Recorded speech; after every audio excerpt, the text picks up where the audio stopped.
Dia. Bom dia! Oi, gente, abram essas câmeras, pelo amor de Deus! Parece que a gente tá falando com a Len.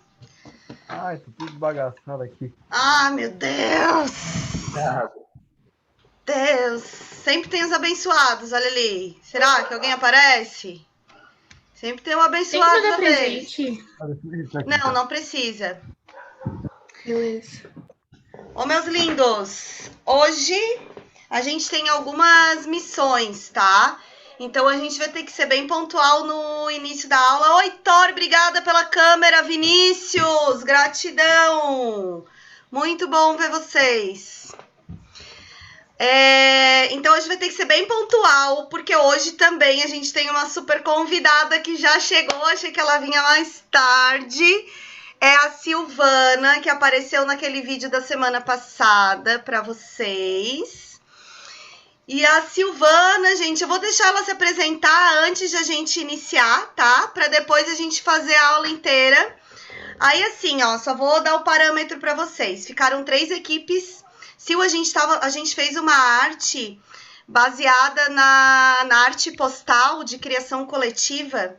E eles, cada equipe, selecionou um tema que quisessem falar sobre e fizeram uma criação coletiva virtual. Então, juntaram tudo num slide e explicam para mim o tema. E então surgiram assim temas bem interessantes da nossa contemporaneidade, assim, né, do que está acontecendo. E daí faltaram 3 equipes para apresentar a semana passada.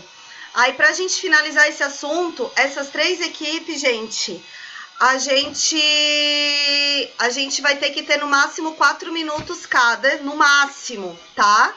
Porque depois a gente vai falar um pouquinho sobre os museus, o que é esses espaços destinados para arte. E depois, no final da aula, nos 15 minutos finais da aula, a gente abre aí para perguntas com a Sil, se vocês quiserem conhecer um pouquinho sobre o trabalho dela também, lá no Museu Ferroviário. Agora eu vou deixar ela se apresentar antes de a gente começar, porque já que ela tá aqui, ela também vai estar participando de tudo, tá? Contigo, Sil. Tá com o áudio desligado?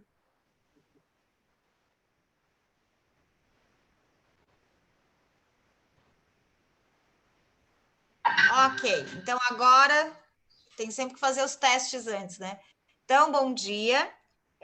Muito obrigado pela professora Patrícia Teixeira, que convidou para participar dessa aula, para falar sobre museus. Meu nome é Silvana, eu sou museóloga aqui do Museu Ferroviário de Tubarão, formada pelo Unibave, eu estudei dentro do Museu ao Ar Livre Princesa Isabel, que fica em Orleans, né? Então, já tenho uma vivência de museologia em museus e espaços culturais há bastante tempo. E além de ser museóloga, eu também sou integrante do grupo Encantados Contadores de História, do qual a professora Patrícia também faz parte, né? E trabalho com cultura já há 23 anos, Patrícia.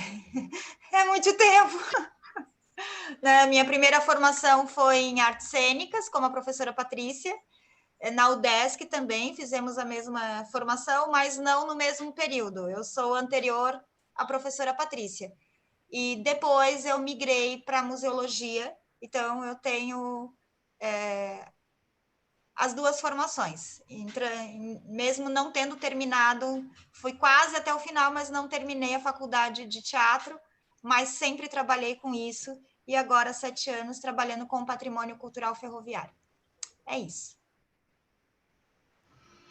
Tem bastante coisa, viu, gente? Hoje vocês vão falar aí um pouco sobre os museus do mundo e a gente vai poder ter uma troca aí com a Sil bem interessante, que ela tem aí muito mais conteúdo que eu nessa área, então ela pode estar nos ajudando aí a entender melhor qual que é a importância desses espaços para arte. Então vamos começar agora é 10h06. Eu quero que a primeira equipe, tinha faltado 3, a da Lívia, do César e... Agora de nome eu não lembro, mas vocês sabem as equipes que faltaram. Então, podemos começar pela da Lívia? algum integrante aí pode falar comigo? Se vocês tiverem... sim, tá, ok. Então, vocês têm que aparecer, né, gente? Por favor, né? Participa aí. Então, pode compartilhar a tela, tá? E eu não vou interferir hoje. Eu vou deixar que vocês falem do trabalho e eu já passe para a próxima equipe. E depois a gente fala disso junto no meio de tudo que a gente está falando de arte, tá? Então, vai lá, gente. Agiliza aí que o tempo é curto hoje. Professora, a equipe da Sofia, que é que eu participo, a gente pode apresentar depois da Lívia? Pode. Termina da Lívia, vocês já pegam, e depois a última equipe, que aí seria do César, tá bom? Tá bom, obrigada. Então pode começar, gente.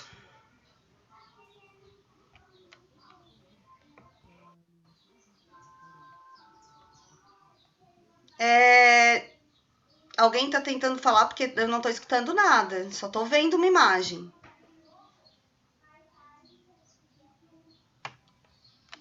Bom dia, Cauê. E aí, gente? Deixa eu ver se tem alguma coisa aqui no chat aqui. A Lívia tá sem microfone, tá? Mas daí vocês têm outros da equipe, né? Vocês não querem falar nada? Como é que... O que é que vocês querem fazer?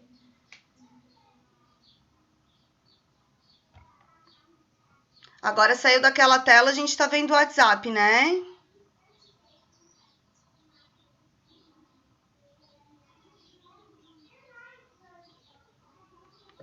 Oi, gente, tá dando de ver o WhatsApp. Isso, tá dando pra ver o WhatsApp e parou a obra de vocês. Saiu da tela a obra. Ô, Jimmy, tu tá transmitindo a...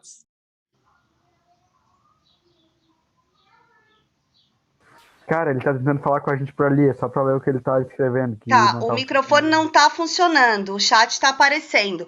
Vocês querem só mostrar a obra e depois ao longo ir falando?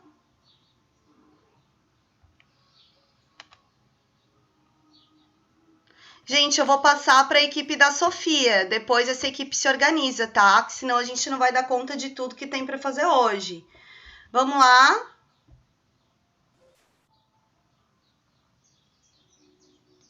Sofia, pode começar. Depois a gente volta para essa equipe aqui, não tem problema. Nem que vocês coloquem algum textinho para mim lá depois na exposição, lá onde vocês forem postar no fórum, né? Sim, eu tô esperando só compartilharem a tela, porque eu não tô conseguindo ler aqui, tá? Só um minutinho. Tá, tudo bem.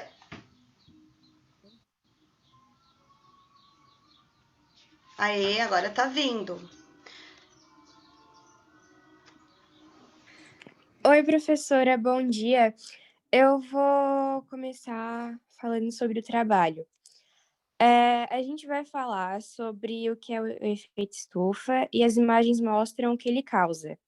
A gente escolheu ele por motivos de ser algo muito importante e que sempre é discutido. Todo mundo conhece um pouco sobre, né? E é um assunto bem atual também. E como foi o processo? Todo mundo cooperou. Alguns participantes entraram depois, mas todo mundo se adequou e se organizou também. E ninguém deixou de fazer. Agora eu vou passar a palavra para a Sofia. Pra gente, as dificuldades e facilidades é que todo mundo conseguiu se organizar. Todo mundo mandou e a gente foi montando, e conforme cada imagem foi colocada, a gente foi vendo que estava ficando bem organizado, e não teve muita dificuldade, assim. A gente terminou no prazo, tudo certinho. A gente entrou em acordo bem facilmente com as ideias, até chegar no tema. A gente teve alguns outros antes, e daí, no fim, a gente conseguiu chegar a esse que a gente viu que era uma coisa bem importante de se tratar. E foi isso. A gente quis resumir bem, que basicamente o que era e algumas imagens do que isso causa. Foi isso, tia. Muito bom, muito bom. Tem mais alguma coisa para falar? Não? Tudo certinho? Então tá. Então, obrigada pela participação, gente. Não esqueçam de postar para mim. Eu não vi se já tá lá, mas se não tiver, posta, tá? Tá, e agora a última equipe, então, do César. Pode estar Pati. compartilhando. Oi? Bom dia. Olha Oi, só, eu Cláudio. não sei se... Tudo bem? Eu não sei se a minha equipe mandou, porque eu não prestei atenção na hora que eles conversaram sobre isso. Eles já mandaram o nome, o trabalho que cada um fez? Eu não vi ainda, porque como a gente ia finalizar hoje, aí eu deixo para olhar tudo depois, tá? Então eu ainda não olhei. Qualquer problema que tiver, vocês comunicam para mim, porque essa nota vai para onde? Vai lá no espaço do fórum, tá? Que era aquele de bônus, né? Então, espaço de fórum não, vai no espaço de, desculpa, de simulado. Vai lá para o simulado onde vocês visualizam as notas de vocês. Provavelmente essa nota vai entrar semana que vem ou na outra, porque eu tenho várias turmas para conseguir ver. Então, depois de 2 semanas, se alguém viu que não entrou a sua nota, aí me manda uma mensagem, fala se participou de alguma equipe que por um acaso não foi o nome, tá? Daí a gente se comunica, não tem problema. Então, última equipe do César. Vou transmitir aqui, Paty. Tá.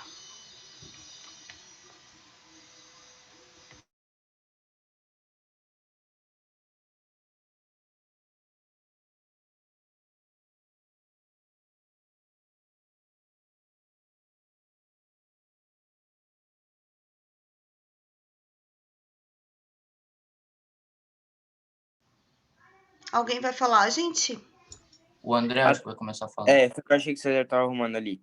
Então, Patrícia, a gente fez o trabalho sobre, tipo, o oceano, mais especificamente sobre o lixo no oceano, né? Que, tipo, é um tema bem abordado ultimamente. É muito importante porque, tipo, de acordo com alguns cientistas, daqui a uns anos vai ter mais plástico no mar do que peixes, né? Então, tipo, é um tema que tem que ser abordado porque, tipo, o mar, o oceano, no caso, é muito importante para o nosso ecossistema. E aí a gente abordou alguns temas, tipo, como o plástico, o petróleo, que às vezes acaba escapando de alguns navios no oceano, como ocorreu no começo do ano. E eu tava vendo ontem que, tipo, isso pode ocorrer de novo. Que tá com risco, o navio tá com risco de afundar e cair tudo no oceano. Isso é muito prejudicial porque, não é só a gente que, tipo, consome o peixe, sabe? É um ecossistema, tipo, que é muito importante. Inclusive, o oceano é o pulmão do mundo. Então, tipo, a gente abordou esse tema. A maioria colaborou, acho que uma pessoa não colaborou, mas o nome das pessoas que colaboraram tá tudo lá no fórum, certinho, tipo, com que as turmas, tudo certinho. E agora, quem quer apresentar primeiro a sua parte? A gente escreveu ali umas partes certinho e algumas imagens. Quem quer apresentar primeiro? Isso, agora sei o que falo, pela ordem, né? Então, eu vim falar sobre os benefícios que o mar traz para o ecossistema, né? E os oceanos são responsáveis pelo regulamento do clima, proporcionar alimentação, lazer, transporte e geram renda, além de que eles são fundamentais para a sobrevivência da espécie humana e todos os seres vivos do planeta. Aí tem uma frase que se fala que conhecer mais os oceanos significa também investir na qualidade de vida. É sabido que sem eles não há vida. Desenvolver de forma sustentável é um dever de todos. Agora eu vou falar sobre o benefício dos corais. Os recifes de corais eles são importantes porque eles têm a função de habitat e alimento para aproximadamente 2 milhões de espécies. E, além disso, ele também possui função ecológica e atividade filtradora. E sobre a degradação dos corais, eles estão sendo ameaçados devido à acidificação do mar, à poluição, atividades humanas, aquecimento global, elevação da taxa de fotossíntese, entre outros fatores. As algas marinhas, por exemplo, estão entrando em extinção, tendo em vista que produzem cerca de 54% de oxigênio no mundo.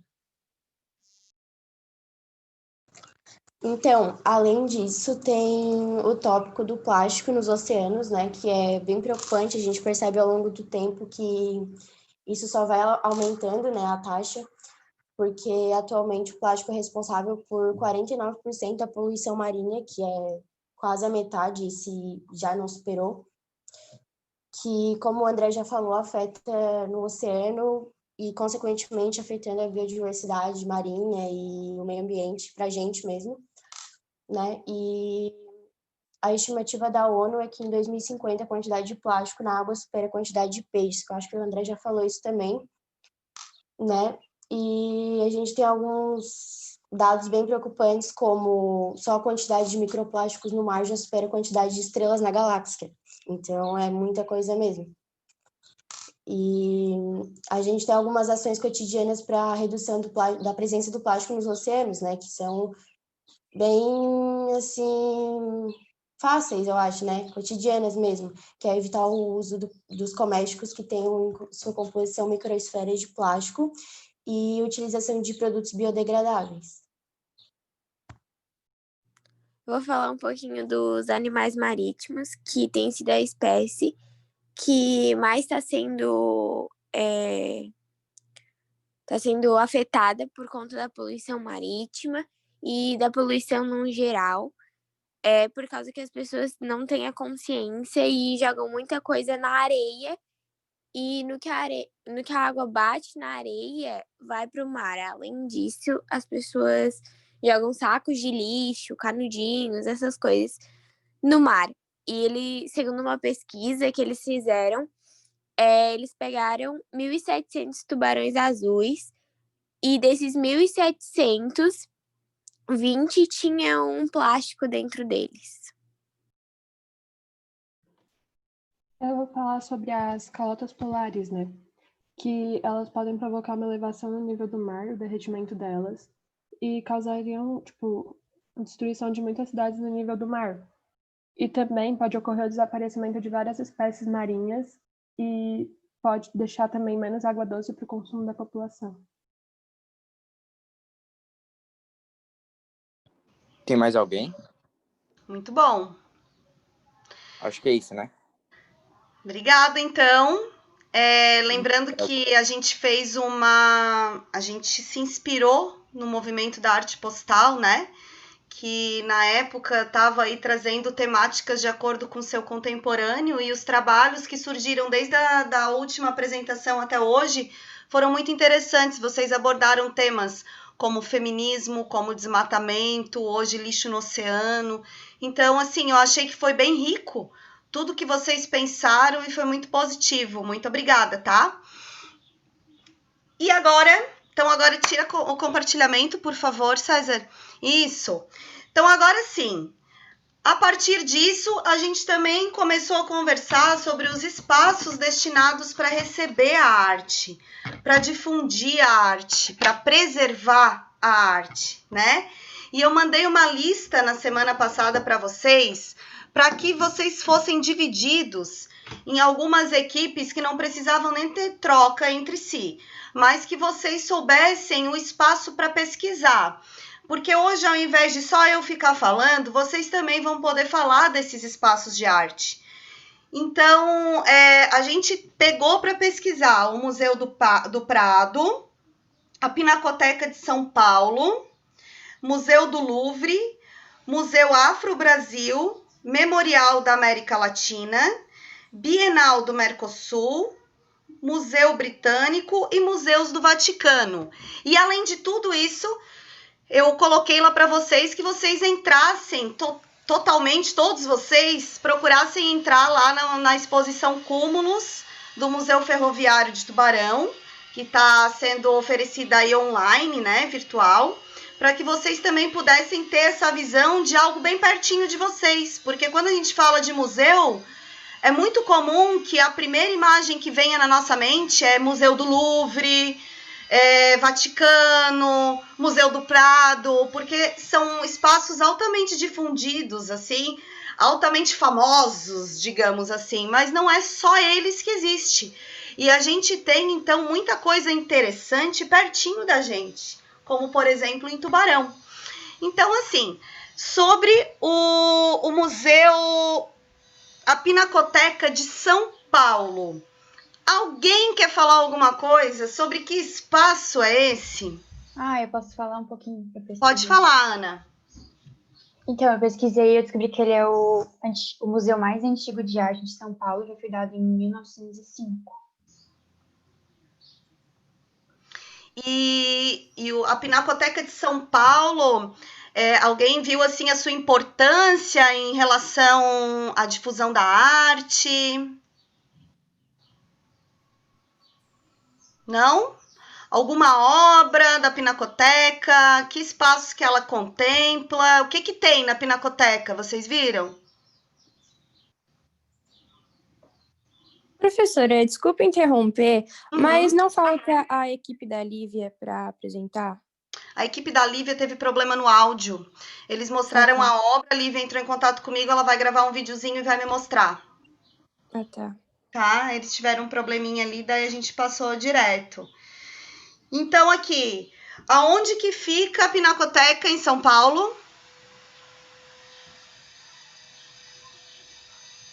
Que espaço que é? Meu Deus! E aí, alguém já visitou a Pinacoteca? Eu nunca fui, nunca tive essa oportunidade.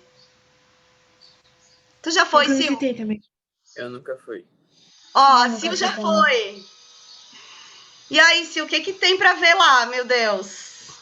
Tem muita coisa. Então, assim, a Pinacoteca do Estado de São Paulo é um dos maiores conjuntos de arte do Brasil. Ele não é o maior, porque no próprio estado, na própria cidade de São Paulo, a gente tem o MASP, que é uma das maiores coleções de arte, não só contemporânea, mas moderna e clássica do mundo, né? E é a maior da América Latina.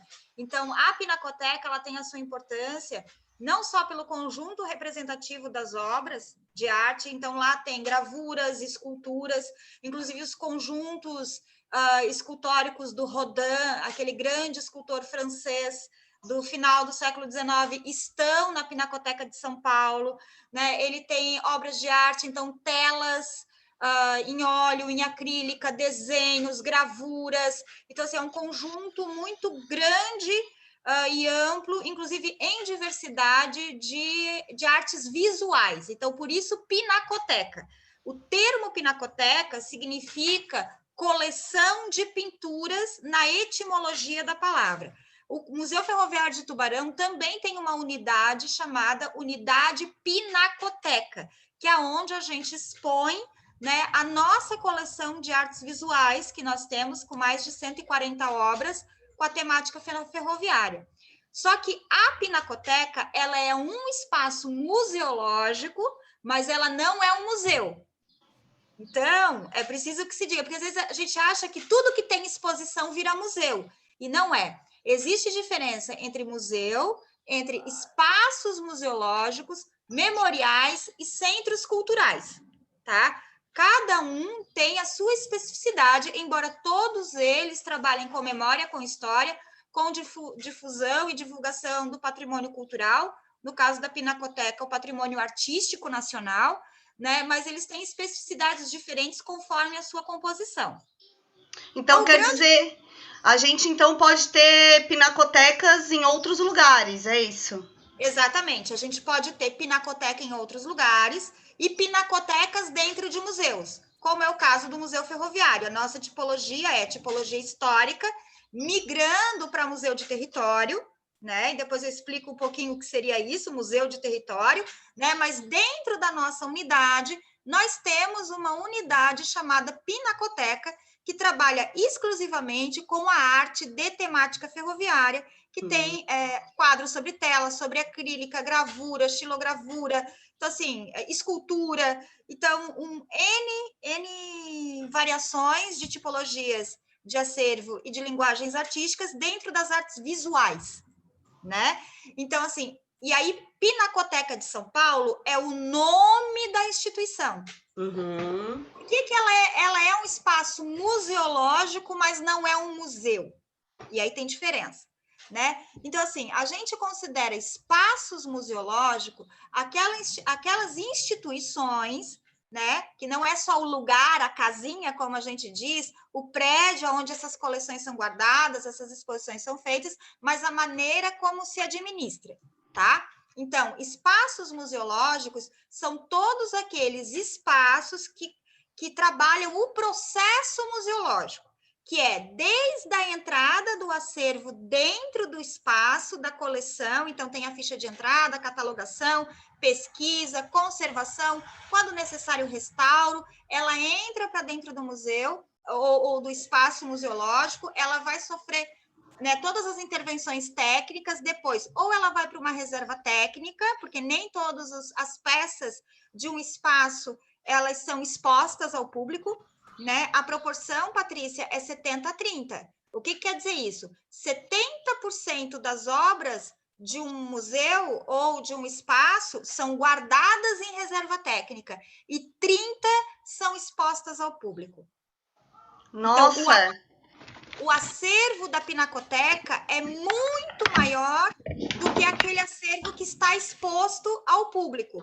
Por quê? Porque desse jeito, o trabalho de pesquisa, de conservação, de restauração, ele consegue ser feito plenamente.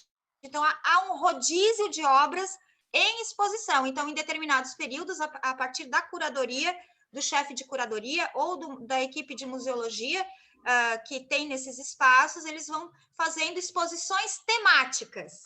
Por isso que hoje a tendência a gente tem exposições temáticas que trabalhem conteúdos dentro daquela instituição para poder fazer a movimentação do acervo dentro do próprio museu. A gente não tem mais aquela exposição que nem se usa mais o termo permanente, tipo assim, bota a exposição e nunca mais mexe. Não, hoje a gente tem a ideia de exposição de longa duração. Então, são exposições, por exemplo, contam a história de uma instituição, contam a história, por exemplo, aqui do museu, contam a história da ferrovia, mas não quer dizer que nunca mais vai ser mexido, nunca mais vai ser trocado, nunca mais vai ser atualizado. Não, ela é dinâmica, mas ela é de longa duração. Diferentemente das exposições de curta duração, que é a maior tendência dos museus, aonde tem uma dinâmica maior, uma troca maior, uma possibilidade de novidade maior, interação com o público. Então, isso deixa o museu mais dinâmico. No caso da Pinacoteca, o processo museológico, que culmina na exposição, mas não só. Então, muitas vezes, uma peça, por exemplo, o conjunto escultórico do Rodin, a escultura do Rodin, ela está lá nos jardins externos da Pinacoteca, mas não necessariamente a Pinacoteca, como instituição, vai trabalhar apenas aquela peça como exposição.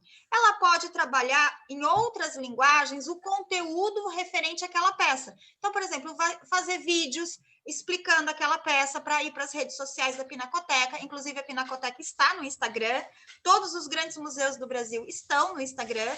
Então, dá para acompanhar esse dia a dia dos processos museológicos pelo Instagram e ver como que eles trabalham essas obras de arte, né?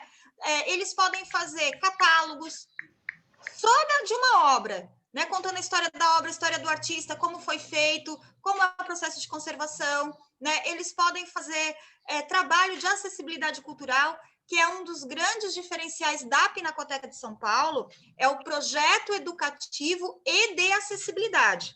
Então, assim, eu tenho um livro que é da Pinacoteca de São Paulo, é um libreto, né, muito bem estruturado, que trabalha toda a parte pedagógica do setor educativo da Pinacoteca de São Paulo. Então, não é só colocar as obras em exposição, é como essas obras serão lidas pelo público, como é que o público vai interagir com essas obras, como é que alunos da rede particular, municipal e estadual do estado de São Paulo e de outras localidades vão vir e vão ser atendidos de forma pedagógica dentro do museu ou dentro do espaço da Pinacoteca, mais especificamente, porque esses espaços museológicos são grandes espaços educativos, pedagógicos, mas eles não são uma sala de aula convencional. Eles oferecem outros tipos de experiências sensoriais, experiências motoras, experiências lúdicas, e dali vão construindo o seu conhecimento, né? Não é a mesma coisa, eu não vou para um museu ter a mesma aula que a professora poderia me dar na sala de aula. Não é essa a função dos espaços museológicos. Os espaços museológicos, eles complementam, eles agregam, né, ao trabalho do professor, possibilitando uma experiência que o professor, de outra maneira, não conseguiria oferecer aos seus alunos. E a Pinacoteca trabalha isso de uma forma magnífica, assim, inclusive produzindo material didático, pedagógico, para que os professores possam usar como apoio às suas aulas, né? Outra coisa é um trabalho específico que eles têm em acessibilidade cultural. Então, eles têm um trabalho, por exemplo, como a gente atende dentro de um museu um cego? Uhum. Ainda mais a Pinacoteca, que tem um acervo de arte visual. Então, como é que o cego vai interagir com um quadro que é pinturas óleo sobre tela? Como é que o cego vai interagir com uma escultura, sendo que dentro desses espaços os visitantes não podem tocar nas peças? Então, como deixar a arte acessível para os deficientes? Porque aquele que não tem nenhum tipo de deficiência não consegue entender que as instituições culturais elas têm que estar acessíveis a todos, inclusive, sobretudo, aos deficientes. Né? Elas têm que a democratização da arte é isso, é poder possibilitar o acesso à cultura e à arte para todos e todas, atendendo às suas especificidades. Então, a Pinacoteca de São Paulo, ela é pioneira nesse trabalho de acessibilidade cultural, sobretudo nesses acervos. E tem vídeos no YouTube aonde se fala, se conta, eles mostram como eles fazem isso, né? Então, assim, uma escultura que é uma mulher que parece que está no meio de um oceano bravio. Então, eles trazem, né, o som do oceano bravio, eles trazem o aroma, eles trazem, né, às vezes até o vento, eu vi eles colocando assim, para que o cego tenha a experiência sensorial que aquela obra causa num visitante visual, por exemplo. Porque ele lê as coisas, só que lê pelos outros sentidos. Né? Então, é preciso ter essa interação. Né? E, para quem não sabe onde fica a Pinacoteca do Estado de São Paulo, que é um espaço museológico, mas não é necessariamente um museu, ela fica muito perto da Estação da Luz, que é uma estação ferroviária do final do século XIX, lindíssima, aonde tem um museu, que é o Museu da Língua Portuguesa, que também é lindíssimo, muito interessante, né? Um museu totalmente tecnológico e, se não fosse a pandemia, estaria reabrindo ao público agora, porque ele passou por um incêndio, né? Mas ali tem a Estação da Luz, funciona metrô, funciona, né? Então, é um grande prédio histórico onde tem a funcionalidade da mobilidade urbana de São Paulo, mas também a gente tem um museu, que é o Museu da Língua Portuguesa, e fica muito do lado, assim, a Estação da Luz fica de um lado e a Pinacoteca fica do outro. Se for a pé, não dá 15 minutos de distância entre um e outro, né? Então, vale a pena. Viram só, gente, assim, que às vezes a gente não imagina tudo que passa uma obra de arte ou para chegar a estar exposto para o público, né? Então, não é só botar na parede, Patrícia. Não é só botar. E, inclusive, depois de passar por tudo isso, também não é botar aleatoriamente na parede, né? Tem toda uma forma e um porquê de aquilo ser feito desta forma, deste jeito. E é muito importante, gente, isso aí que a Sil falou, de ter esse rodízio, porque o trabalho de preservação das obras é algo muito minucioso. É algo que tem que ter muito conhecimento para ser feito. Não pode ser qualquer um chegar lá e vou limpar a obra, porque tá com poeira. Não é, Sil? Tem que ter todo um preparo, uma climatização, tem que ter os instrumentos próprios para aquilo e ter alguém especializado nessa função, porque são patrimônios culturais da humanidade que esses espaços estão trazendo. Então, a gente não pode, de forma alguma, degenerar isso, estragar isso, e a própria temperatura da nossa mão já pode danificar. Então, é mais um motivo para não se encostar, não só o fato de quebrar. Tem outros fatores que podem influenciar aí, por isso que tem toda essa segurança. Inclusive fotografias, né, Sil, nos espaços de museu, tem museu que não aceita que se tire fotografias, né? E aí eu posso explicar um pouquinho por quê. Porque, assim, às vezes as instituições museológicas, sobretudo as de perfil mais tradicional, e sobretudo as instituições de arte, como é o MASP, como é o Museu de Arte Contemporânea, como é o OCA, como é até a Fundação Bienal de São Paulo, que também não é museu, tá? É uma instituição que divulga, promove e fomenta a arte, a cultura artística no Brasil, mas ela não é um museu, tá? Então, assim, porque parece, no senso comum, tudo entra no mesmo balaio. Tudo é museu. Tudo é museu. Abriu uma exposição, é museu. E o museu não se restringe à exposição, tanto que tem museus que não têm exposição. E nem é coisas velhas, né, Sil? Que também muitas vezes a pessoa pensa, museu é coisa velha. Não tem nada a ver. É lugar de coisa velha, né? Às vezes, alguns museus trazem peças antigas. O antigo não é velho, porque o antigo, ele é preservado, ele é cuidado, ele é cheio de significado, ele é cheio de história, de memória.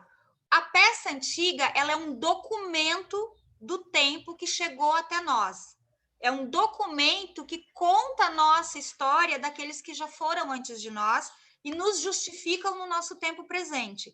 Então, assim, se a gente não conhece a nossa história, o que veio antes de nós, a gente não tem como projetar o nosso futuro. Ô, Sil, chegou uma coisinha aqui no chat, ó.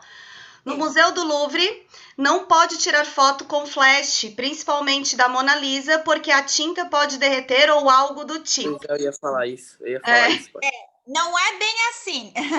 Então, eu vou explicar o que acontece.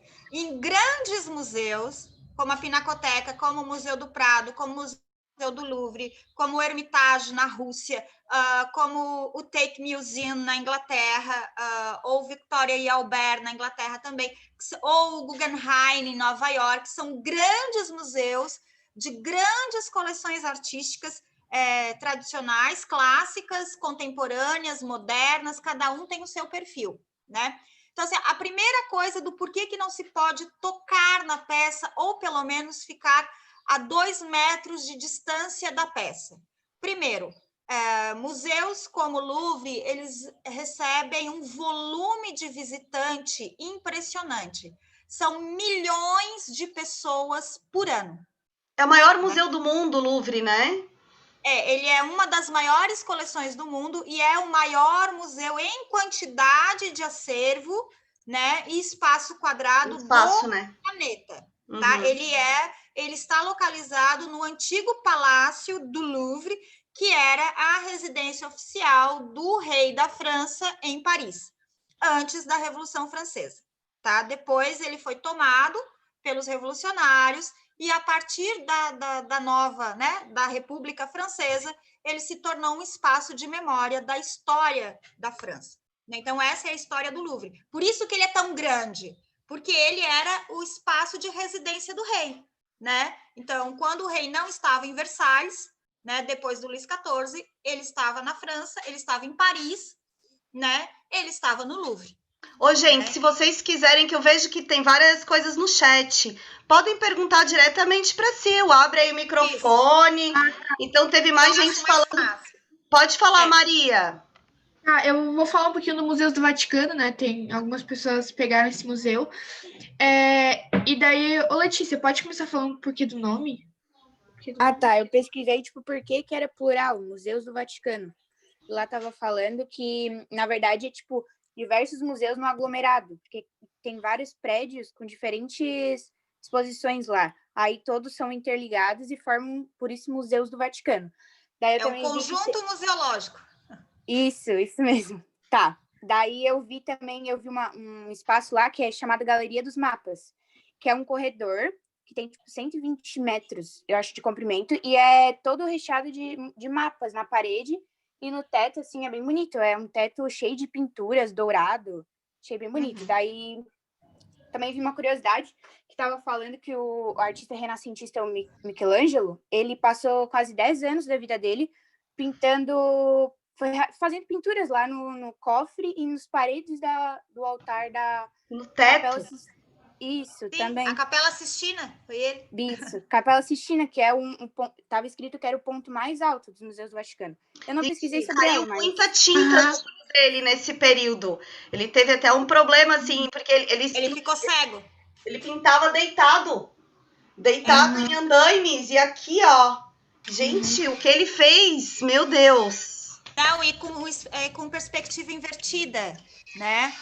E tem outra coisa, no tempo do Michelangelo, né, não existia luz elétrica, então, assim, muito do problema visual que o Michelangelo teve depois não é só em virtude de ter caído a tinta, porque a tinta, naquele período, ele era feito manualmente com os pigmentos e óleos lá pelo artista. Não é uma tinta industrializada, porque a gente está falando de 1600 e bolinha. Né? E também, para ele poder pintar, muitas vezes ele varava a noite pintando, então ele tinha que ter a luz de lamparinas ou de velas feitas de cera de boi, cera de abelha, que soltavam fuligem, soltavam pigmentos, soltavam, que ajudavam a queimar as córneas de quem estava pintando. Porque imagina, o andaime, às vezes ele nem ia para casa, ele dormia no próprio andaime, porque até tu descer, subir, aspirar toda aquela que não tinha IPI, não tinha nada, né? Então, mas tem uma coisa muito interessante sobre a restauração da Capela Sistina, que daqui a pouquinho eu já falo, que causou muita polêmica na área sobre a restauração da Capela Sistina. Mas Sil, chegou aqui uma coisinha também, ó, curiosidade. Ele deixou centenas de detalhes avacalhados porque ele achou que seria legal fazer uma sacanagem com o Papa, pessoas peladas, por exemplo. Não é bem assim, tá, Patrícia? Isso aí é intriga da oposição. Tem que tomar muito cuidado. Assim, quando se vai fazer pesquisa histórica sobre a história da arte, a gente não pode usar de anacronismo. O que é o anacronismo? É quando a gente olha a história, o período passado, sobretudo esse, por exemplo, o Michelangelo está há 400 anos distante da gente, e a gente julga aquilo com o olhar de hoje. Então, o artista de hoje talvez se comportasse desse jeito.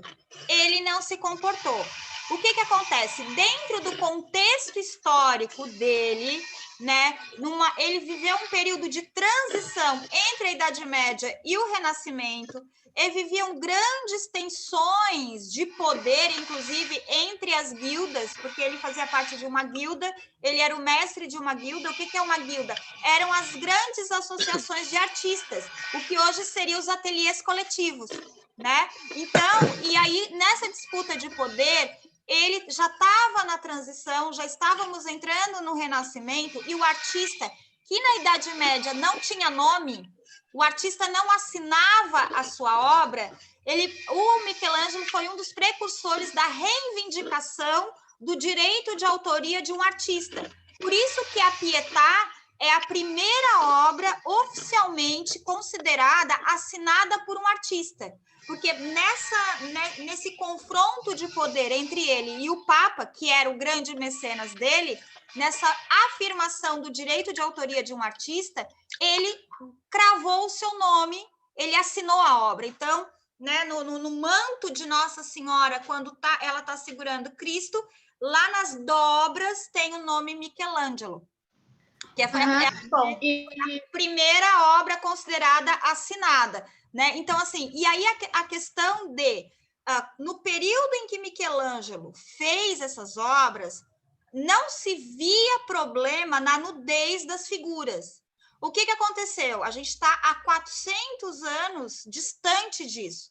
Nesses 400 anos, outros papas vieram com outras mentes, né? Outros períodos históricos. Então, assim, a história ela é um fluxo e refluxo, é como a maré, ela vai e volta. Então, depois da obra do Michelangelo, né, houveram outros períodos históricos e outros papas mais puritanos, mais conservadores, que não permitiram a nudez dentro do Vaticano. E aí não foi só as obras do Michelangelo. Todas as obras de arte pintadas, que é arte mural, arte de afresco, arte, né, dentro do conjunto, né, dos espaços do Vaticano, que hoje compõem os museus do Vaticano, e que havia figuras nuas. Esse Papa, que eu não vou me recordar o nome agora, mas foi uns 200 anos depois da época do Michelangelo, ele, com aquele afã puritano, numa reação, inclusive, a Martinho Lutero, que estava no período da Contra-Reforma, e a gente tem que entender a história para entender por que as coisas aconteceram. Está tudo interligado, né? Ele começou a mandar pintar sobre, né, as vergonhas, como se dizia na época, dessas figuras, folhas de parreira, folhas de uva, folhas de... Mas isso aconteceu 200 anos após a obra. E não é porque o Michelangelo quis fazer uma gracinha, é porque 200 anos depois teve um papa que, na sua política de Estado, definiu que a Igreja Católica não poderia tratar a nudez humana de uma forma tão explícita. Então, ele era o papa, ele podia, mandou cobrir tudo. Entendeu? Então, assim, a gente tem que tomar muito cuidado quando a gente lê as informações e a interpretação sobre essas informações. Mas tem o caso do túmulo do Papa, não tem? Tem o caso do túmulo do Papa, que ele coloca ele com mulheres ali, porque ele teve uma desavença com o Papa, né? Tem um... porque assim, o Michelangelo, ele era da pá virada. Difícil, né? Ô Maria, tu queria falar alguma coisa que tu tentou falar ali, parou? Finalizou. É que esse Museu do Vaticano, ele foi criado, né, com a intenção de preservar a história romana, porque daí surgiu a ideia de criar um museu para proteger e exibir as peças que contam a história da ascensão e a queda do Império Romano, e também o sucesso e a honra da Igreja Católica. Daí, foi em 1506, com a descoberta de uma estátua de mármore em Roma, e essa aquisição pelo Papa Júlio II, que a fundação dos Museus do Vaticano foi finalmente algo concreto, né? E tem tanta coisa para ver nos Museus do Vaticano que levaria pelo menos uns 3 dias inteiros para poder ver todas as obras. E normalmente esses museus são os museus é muito lotado, né? Normalmente tem, já chegou a ter 6 milhões de pessoas ao longo do ano. É como o Museu do Louvre, tem 8 mil, o acesso ao Museu do Louvre já chegou a ter de 8 a 10 milhões de visitantes no ano. É muita coisa. E aí imagina esse volume de pessoas respirando, porque assim, o gás carbônico da nossa respiração danifica a obra, ela impregna na obra, sobretudo obras de tinta-óleo e tinta-óleo com 500 anos de idade. Então, a nossa mão, por que não pode tocar nas obras? Né? O motivo, porque a nossa mão ela é o tempo inteiro impregnada de sujeira, de poeira. Nós não temos consciência do quanto de sujeira e bactéria e tudo que a gente carrega em nós. Né? Então, assim, a gente contamina a obra, porque a gente, ao tocar na obra, a nossa pele tem a descamação natural, as peles mortas que passam para a obra, a gente tem a gordura natural da pele que passa para a obra e danifica, a gente tem o sal do nosso suor que fica sobre camadas da nossa pele que passa para a obra e danifica, fora que o contato direto constante, e tem sempre aquele que não basta tocar, né? Ele quer levar um pedaço da obra como souvenir. Então, imagina isso, o volume disso, né, num museu que tem 10 milhões de visitação por ano, em menos de um mês tu não tem mais acervo nenhum. Então, assim, esses acervos, como os museus do Vaticano, o Museu do Louvre, o Museu do Prado, eles são instituições, não são lugares apenas, tá? Então, o museu não é só o lugar, ele é uma instituição. Ele gerencia e preserva um conjunto artístico representativo da história da humanidade. Por isso que eles são importantes. Né? Então, eles têm que defender essa história e essa memória. E a questão dos flashes, só para terminar, é porque o flash da máquina fotográfica, mesmo do celular, ele tem o mesmo impacto sobre a obra de arte de um sol de verão do meio-dia. Ele queima a camada pictórica. Então, assim, imagina 10 milhões de pessoas diante da Mona Lisa tirando foto o tempo inteiro. A perda de queima daquela tinta é muito grande, e é uma tinta de 500 anos. Né? Tanto que eu não sei se vocês sabem, mas a Mona Lisa, a obra Mona Lisa, que a original está no Louvre, mas existem cópias da mesma época feitas por aprendizes do Leonardo da Vinci, inclusive a Mona Lisa do Prado é uma delas, que é da mesma época, do mesmo período, só que ela foi feita por um aluno, por um discípulo do Leonardo da Vinci. Essa obra ela está sob proteção de um vidro à prova de bala, ela é constantemente retirada para exame, inclusive de tomografia. Eles têm uma equipe de profissionais químicos, enfim, conservadores, restauradores. O Museu do Louvre é a primeira escola de museologia do mundo, fundada para conseguir formar os profissionais para dar conta do seu acervo. Então, a Escola de Museologia do Louvre é a maior e a mais tradicional escola de museologia do mundo. Tanto que a gente considera que a museologia nasceu no Louvre. Olha só, a nossa aula vai até às 11. Eu vou parar de falar de música. Ai, meu Deus, quanto assunto! Eu queria essa aula, eu tentei, gente, iniciar essa aula 9h30, mas a professora de português não pôde me ceder o espaço, mas tudo bem. Assim, tá muito bom o conhecimento que está sendo dito hoje. E então, só vamos, ao invés de falar de museu agora, deixa eu perguntar para vocês uma coisa.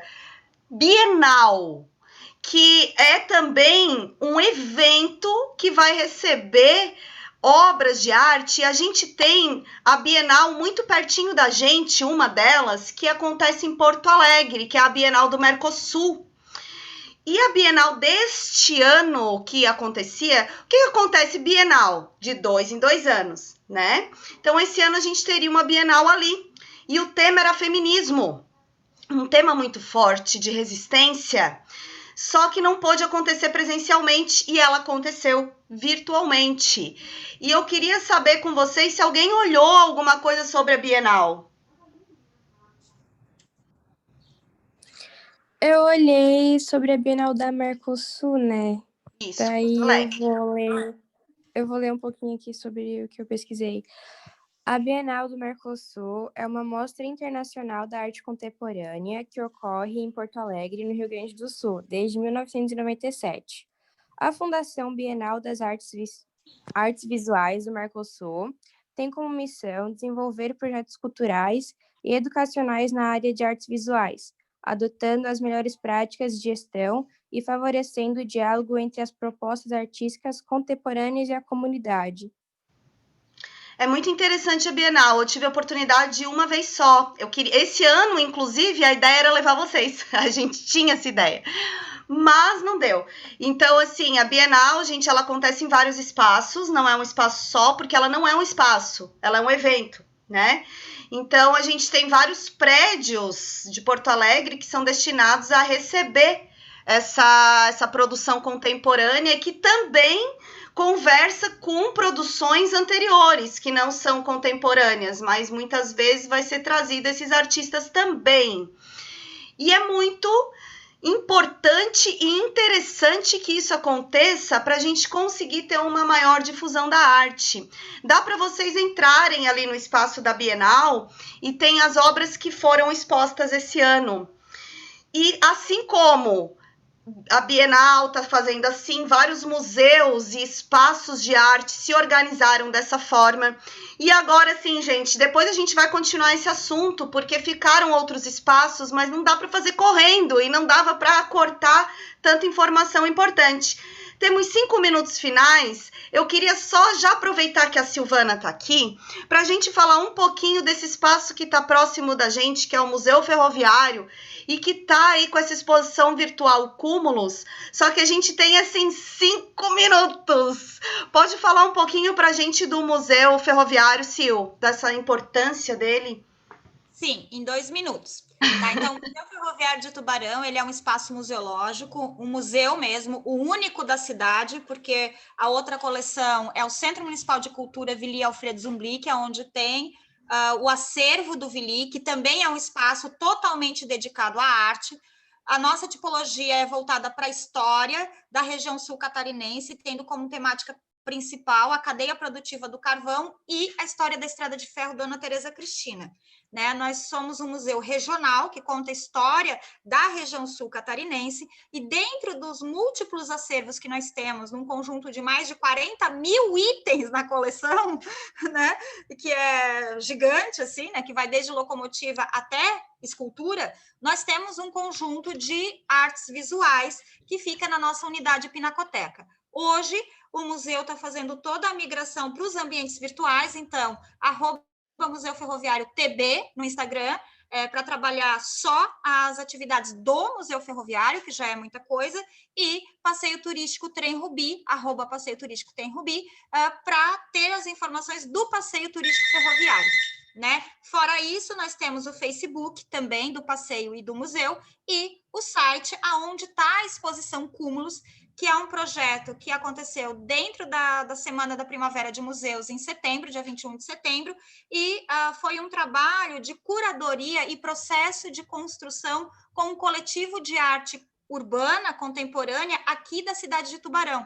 Isso é muito importante porque levou informação e processo profissional de montagem de uma produção dessa, né, para jovens artistas da cidade, sendo que Tubarão não tem esse tipo de circuito no município. Então, é uma maneira de formar jovens artistas, né, de uma forma profissional dentro daquilo que é feito em outros lugares ou nos grandes centros. Ô, Sil, tem aqui, ó, o Renan colocou. Professora Silvana, eu era aluno da escola e conheci ela.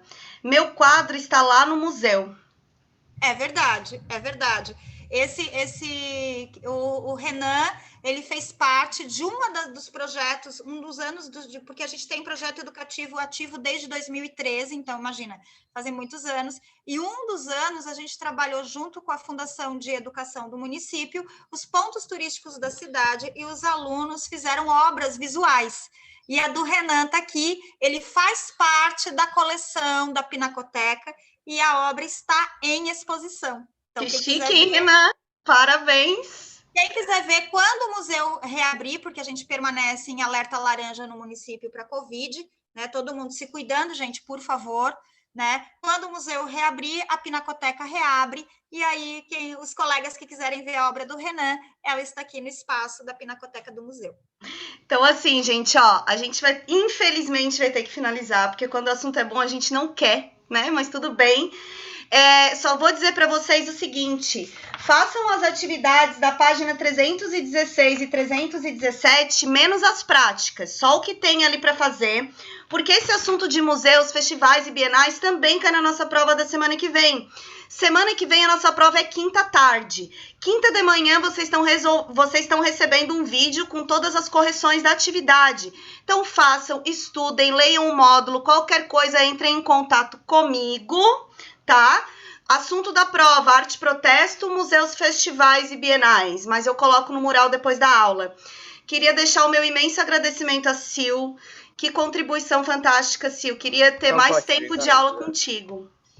Imagina, obrigada, Patrícia, pela oportunidade de esclarecer um pouquinho sobre o que é museu, museologia, sobretudo museus de arte, né? E a gente está aqui aberto à disposição quando a turma precisar, né? É pena que é muito assunto para pouco tempo, mas a gente tentou falar um pouquinho. Mas foi bom. Por mais que tenhamos falado de poucos espaços, foi um resumão geral do que é esse espaço, que também acontece coisas semelhantes e até iguais entre eles, né?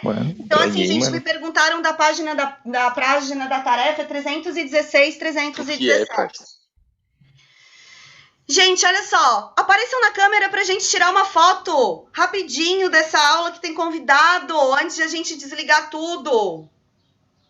Isso, que daí eu posto no meu Instagram para divulgar. Isso, vai, gente, antes que a gente caia, porque entra outro professor e daí a gente é derrubado. Aí a gente cai. Vai, não vou aparecer? Olha aí. Se eu tirar foto dessa gente, Sil, tu não tens noção do que é. Eu tenho, são tudo adolescentes, tem vergonha. Meu Deus, ó, tá lá, ó, o Thor vem, hein? Aí, cadê? Bianca! O Thor tá me representando. Vamos. Ó, já tô tirando, hein? Vamos, gente! Tela cheia! Gratidão, muita gratidão. Obrigada, gente. Obrigada, Sil. Obrigado. Beijo. Semana que vem. Manda foto pra mim. Ai, o Renan, agora com o Renan. Peraí. Ai, Renan, aparece aí, cara. Tu que tá no acervo ali na Pinacoteca, meu Deus. Aê, obrigada. Tchau.